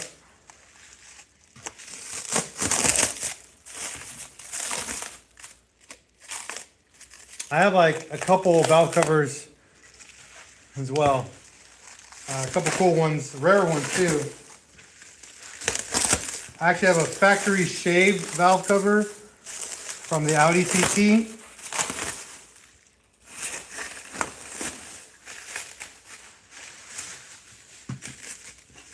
I'll show you guys that one later. Not today, but another day. Ooh, look at the back of this. Look at this. Look at that. Now that's some pretty machine work. Yes, the Carrot Top tuning one is a very, very nice one too. That guy's bringing out some really cool products.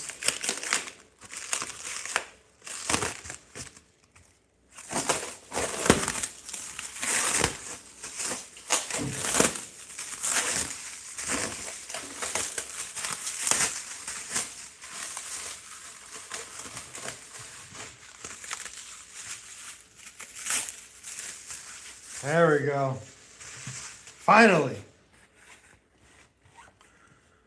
So, I don't know if you guys like this, but that's a properly machined and decked head right here. Look how pretty that is.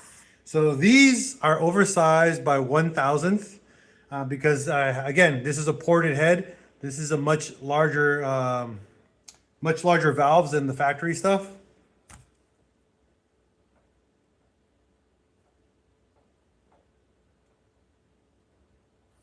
Rob, no, I don't really care for that. It's a really cool thing, but I'm not excited, for that as much.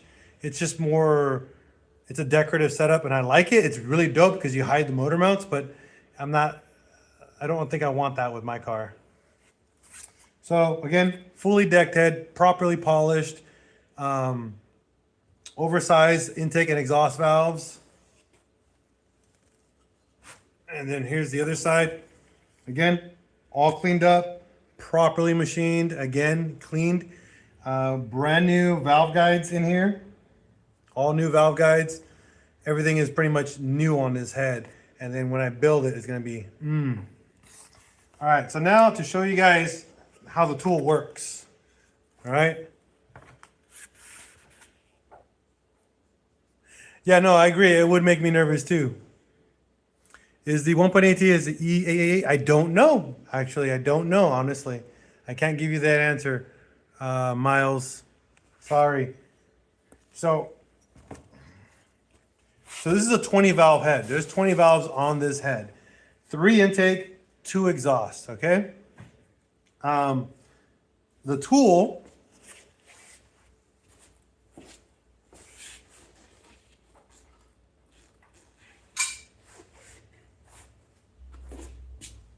is super cool. All right, so this is the tool. If you look here, it says right on the back, I'll show you this, which valves these accommodate for. Yeah, Rob, someone did ask for the EA8888 motor. Okay, show you guys on TikTok. You see here, the outer ones with the 2 arrows are for the outside intake valve. The one right here in the middle is for the inner intake valve, okay?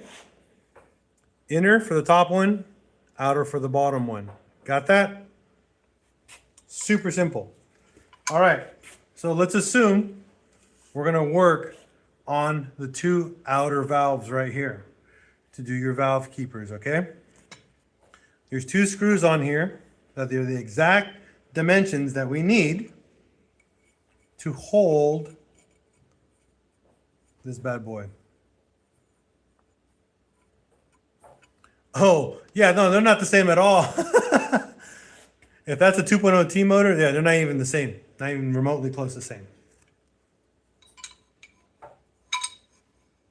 Okay, this tool has a little bolt, a little hole here, a little hole here, okay?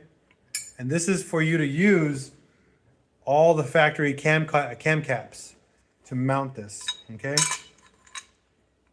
So we're gonna do the 2 outer ones. You're gonna find the 2 you wanna work on. So say we wanna work on these 2 right here.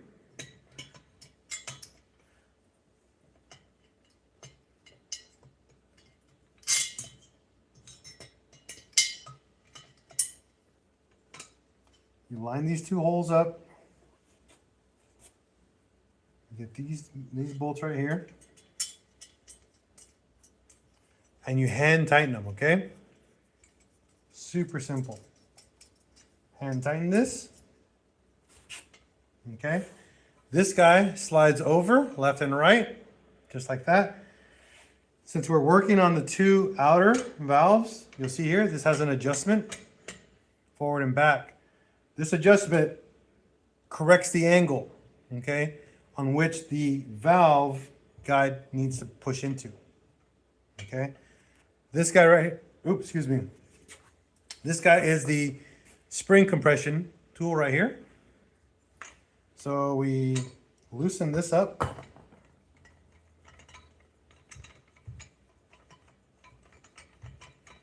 Okay. We're gonna grab this guy right here.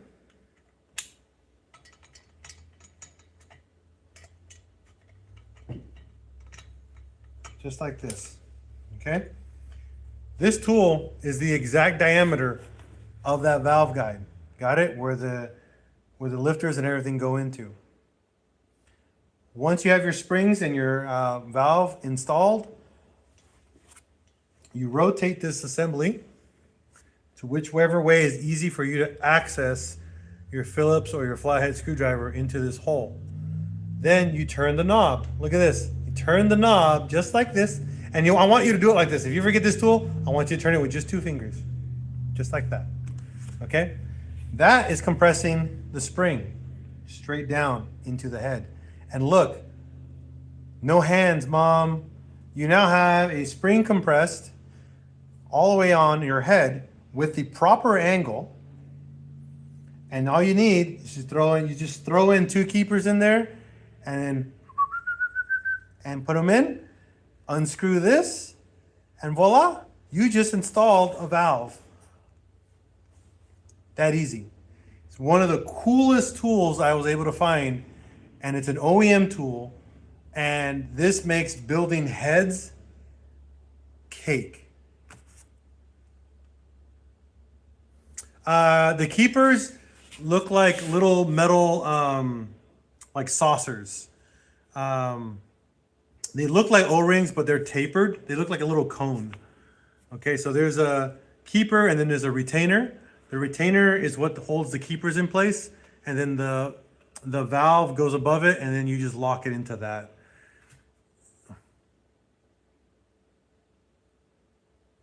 Yeah, no, don't get me wrong.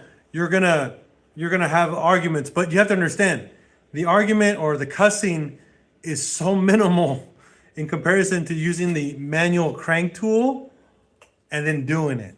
Okay? Because the manual crank tool, you're gonna be pulling down on it like this, and then you're doing this, and then all of a sudden you lose strength because you're getting tired, and then you're going, and then it's such a pain. This right here, Volkswagen's OEM tool is the best thing in the world. No, Rodrigo. I've never seen that. And on top of that, I don't really care for Hellcats or anything like that, cars in general. So I really don't see that kind of information online because I just don't care for those cars.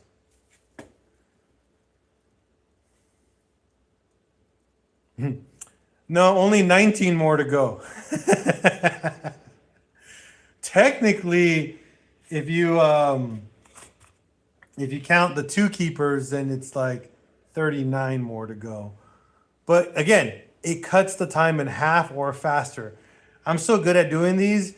Again, I can do them in under 2 hours easily with very, very minimal cussing. Like the cussing is so turned down, it's great.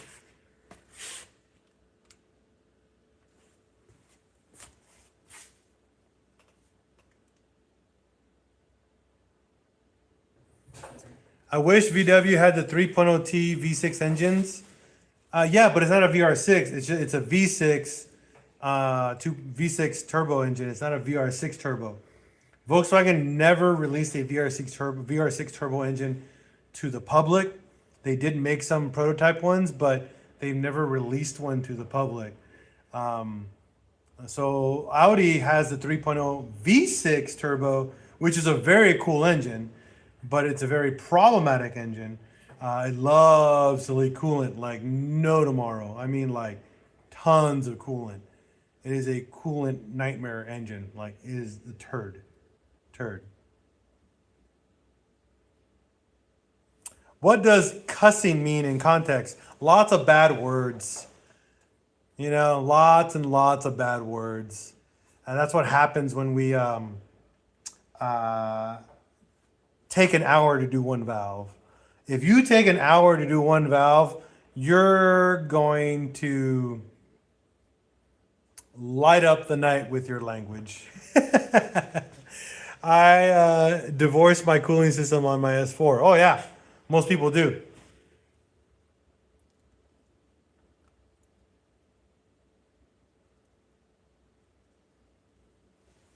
There's an 87 GTI hatch for sale near me, 2K.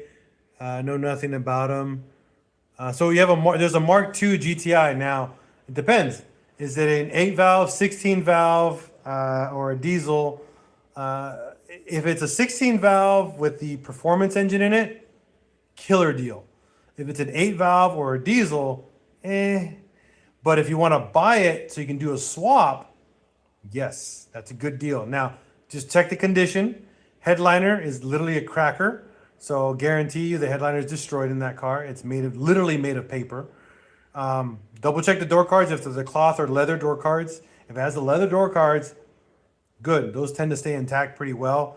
If it's a big door or a small door, you'll know because it has two windows. If it's a small door, it has two windows. If it's a big door, it has one big window. There's that. If it's a small bumper or a big bumper, small bumper has the metal bumper that goes on the front. Big bumper has the big chin on the front of it. The big bumpers tend to look the best. People love small bumper. I prefer the big bumper GTIs. They just look so much better and cleaner and more sportier. So I don't know. What sort of career background gets you in learning how to do this job in 2 hours? Addiction. Frag 1045. Straight Volkswagen addiction got me into this. So there you go. Repetition. Lots and lots of repetition. Yeah, that's right. Oh, man. But mostly addiction, honestly.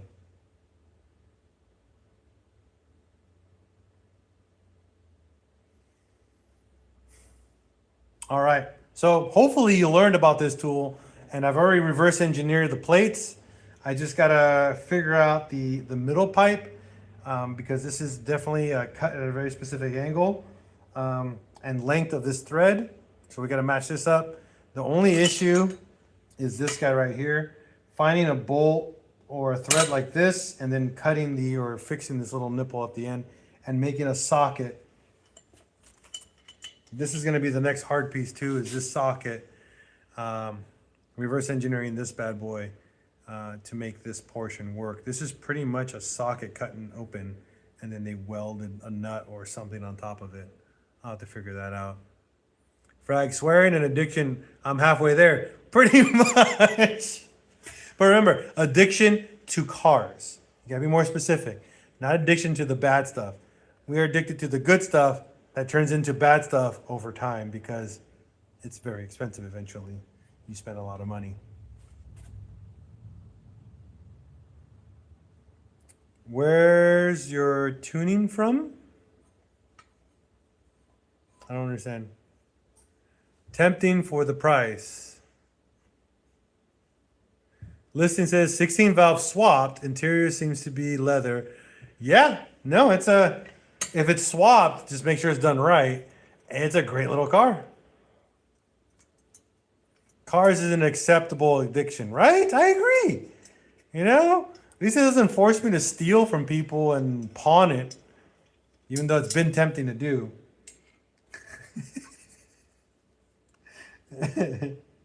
You know, because, you know, free money technically if you steal and don't get caught and then you go pawn it. Just saying.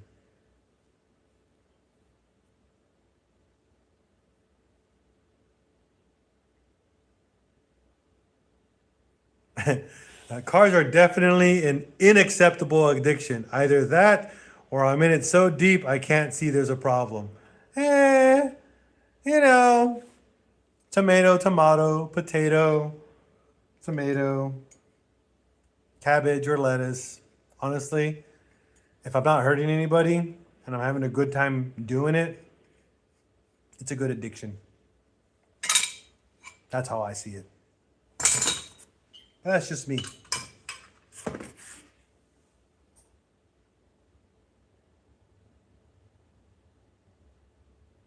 Yep. Definitely right. You're right on that one. Check the O2A for the dreaded drop pin from the self. Yeah, so the O2As and their differentials have a pin that tends to fail, and it literally just machines itself a new hole into the transmission, and then the transmission doesn't shift. Now, if you're willing to do it, there's a couple ways you can put an O2J, so a Mark IV transmission, on a 16 valve. You could actually put that on there. They bolt right up, and then you just need the shifter cables. So you can get shifter cables and the box, and they bolt right up into a Mark II. And you can actually do an O2J on a Mark II transmission, and it works so much better. Are you married? One point I had 9 projects in my front yard 15 years ago, and my wife was going nuts. She knocked over the car in the driveway on jack stands by accident. heavy, heavy quotations on that. I am married. I own 12 cars. I technically have 4 project cars, and half of them are my wife's project cars that I work on, and the other half are my project cars that I work on. So yeah, married and got 2 beautiful children, my daughter and my son. You know, and I have a lot of project cars and a lot of cars I enjoy driving. Actually, I drive my 71 bus all the time. I drive my 2020 F-150, my 2015 TDI. I drive this Mark IV 1.8T. Technically 12 wives and 1 wife superior. That's kind of how I call it. Like there's like 12 wives and then there's queen wife. My wife, queen wife is not an inanimate object. She's the wife. And then there's my other 12 wives. Plus my motorcycles, which are like my other children, technically. Yeah.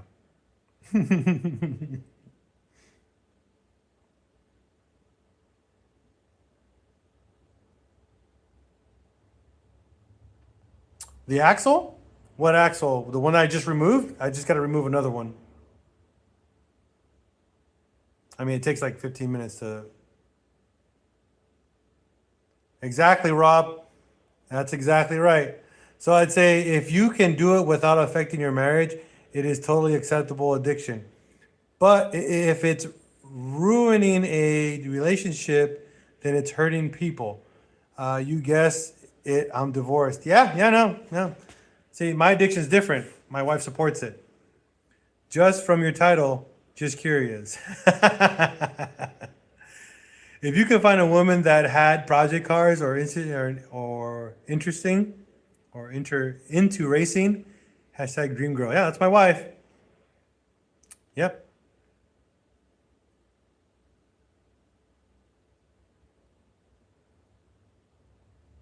That's super cool. Super cool gear. I like that. That's awesome. I kind of want my son or my daughter to get involved into cars soon. My son's finally old enough to get in cars with me, but I don't want it to affect his schooling, so I'm more committed to his schooling than cars with me. My daughter, same.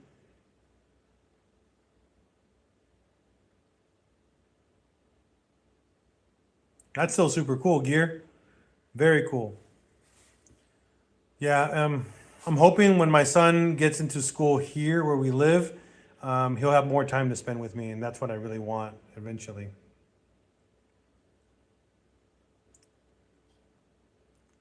Built my girl a 924S that she loves. She never complains about my cars now. Damn right, that's how it works. You gotta build them a car they like, and then you maintain that car, and then they just ignore everything else you do. But my wife pays attention to everything I do because it costs money. So you want to make sure you take your time, spend the money right. See, I haven't spent much money yet, but I will soon. Very soon. All right, it's 11:17. This live has gone 2 hours and strong. So before I say good night, please like, subscribe, follow, hit the notification bell on my YouTube channel, on TikTok. On top of that, guys, hit up my online store, PincheAlsGarage.com. Check it out. I got a bunch of new merch on there, and very soon we're going to be adding some car parts. That's right, Rob. Car parts are coming soon to my online store. NOS to be exact. New old stock. I have legitimately half a shipping container full of Mark IV parts that are brand new, plus a bunch of old used parts that we're going to be posting up on our online store. So please head on over to our online store, check it out, bookmark it, save it, because every week we're adding new stuff to our store. And if you're into Mark IVs or anything else, I honestly have a lot of new stuff coming. And if you like swag, if you like Mark IV or Corrado or anything Volkswagen related, I'm making new artwork every week as well. So there's gonna be new t-shirts, new hats, new water bottles, a bunch of cool stuff on my online store. So check it out, PincheAlsGarage.com. Easy. If you don't like it, okay, thank you. Thank you for at least checking it out. But if you have any suggestions, okay, we are gonna be doing some cool stuff. Number one, if you guys have been following my Instagram for a while, I have something called Parking Lot Pimpin'. It's where everyone posts their car, and I share it on TikTok, Facebook, Instagram, and all that. And then we make a t-shirt out of all the cars, and we make a mosaic out of it. Be ready for that, because that's coming soon too. I love repping the community, and I want the community to understand that I'm here for them, and I'm here to stay. I'm back. I'm back, baby. PincheAls is back. Pinche way. So again, like, follow, subscribe. I'll see you guys later.